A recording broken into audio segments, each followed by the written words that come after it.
We're dealing in a world where we have a standard of reasonable certainty being more likely than not. Or the way I describe reasonable certainty when I'm on the witness stand, I explain I am a professional, I'm a certified public accountant. I've been a certified public accountant for 47 years. I have professional standards that I use to conduct my practice. I embrace those standards in each and every case. I review them regularly. I'm required to keep up to date on the standards. In addition to that, I use what I believe to be the best evidence, the best forensic evidence. The assumptions that I built into my analysis are based upon assumptions that I have challenged for their reasonableness. And I use methodology that's generally accepted within my professional community. That's about what we can do in terms of reasonable certainty.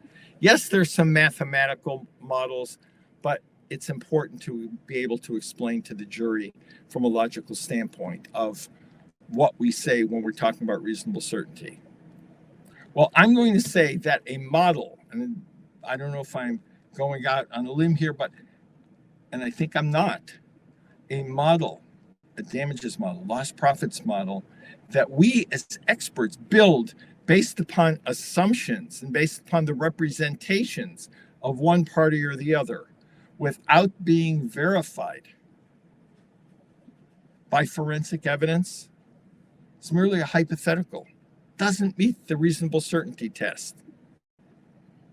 All we as experts are selling when we are in the courtroom is credibility. That's why our clientele, that's why our referring counsel, our retaining counsel will come to us, because we have answers that are credible.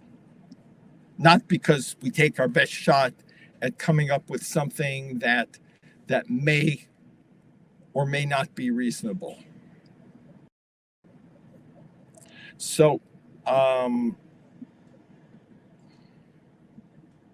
what we're doing is taking the hypothetical, and by examining forensic evidence, connecting the forensic evidence to the assumptions and the calculations in our model, we're transforming what would otherwise be a hypothetical calculation into one that meets the reasonable degree of professional certainty test.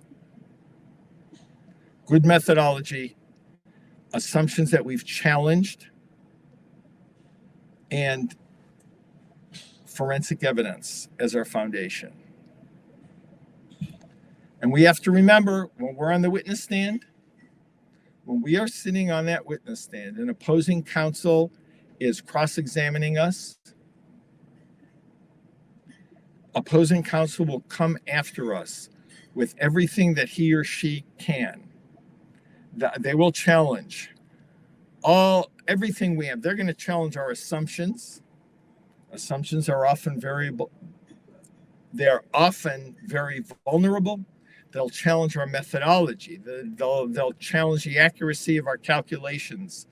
And I actually did a webinar presentation on Monday. Some of you may have been there, where we were talking about what happens when you're sitting on the witness stand. You've got your lost profits calculation, you've got your damages calculation, you've laid the whole thing out, and in the midst of your testimony, you discover that there is a very significant error in your work. What do? We don't want to have that happen. It's not comfortable to be on the witness stand and we have errors. So our work needs to be reviewed, checked, verified, and all of that. So counsel's going to challenge all of this. And why do they challenge it? Because anything that opposing counsel can do to put a cloud over our testimony, counsel is going to opposing counsel is going to put it out there. Remember, our job as experts, we are we are charged with the task of explaining very, very clearly in understandable language in terms of real world experiences that our jury or our judge can relate to. So it's very clear to them and makes sense to them. When we are on the other side of the case, when we're approaching